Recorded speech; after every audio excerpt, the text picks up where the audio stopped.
দুটি ঘোড়ায় বাঁধা 4 চাকার একটি গাড়ি। চালকের এক হাতে ঘোড়ার রশি, অন্য হাতে লাঠিতে বাঁধা চাবুক। গাড়ির ভেতরে বসা 4 জন মানুষ।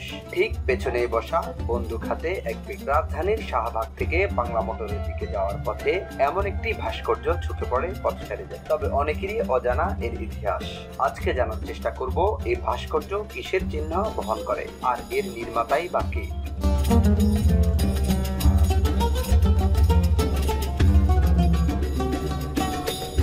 এটি একটি ঘোড়ার গাড়ির ভাস্কর্য, যার নাম রাজশিক বিহার। এটি রাজশিক নামেও পরিচিত। নির্মাণ করেছেন ভাস্কর মৃণাল হক। এর অবস্থান ঢাকার পরিবাগে কাজী নজরুল ইসলাম এভিনিউ ও মিন্টু রোডের সংযোগ স্থলের সড়ক দ্বীপে। এর এক পাশে রয়েছে হোটেল ইন্টারকন্টিনেন্টাল, অন্য পাশে বঙ্গমাতা শেখ ফজিলাতুন্নেসা মুজিব কনভেনশন হল। এটির মূল পটভূমি নবাব জমিদারদের পরিবার পরিজন নিয়ে ঢাকা শহরের রাজশিক ভ্রমণ। ঢাকা নগরীর 400 বছর পূর্তি উপলক্ষে নগর কর্তৃপক্ষ সৌন্দর্যায়ন প্রকল্পের অংশ হিসেবে 2008 সালের 19 জানুয়ারিতে ভাস্কর্যটি উন্মুক্ত করা হয়।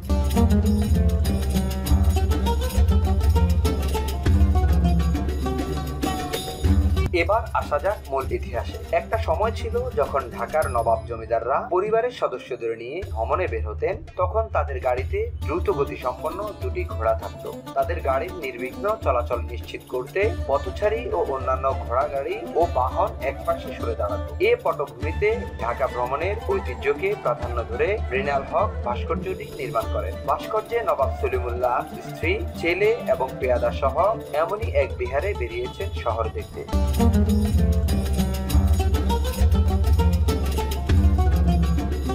সম্পূর্ণ ভাস্কর্যটি সোনালী রঙে আবৃত। 4 চাকার গাড়ির সম্মুখ ভাগ পরিবাগের দিকে এবং পেছনের দিকটি মিন্টু রোডের অভিমুখে। ভাস্কর্যে একজন কোচওয়ান বসে আছেন, সামনে দুটি ঘোড়া নিয়ন্ত্রণ করছেন।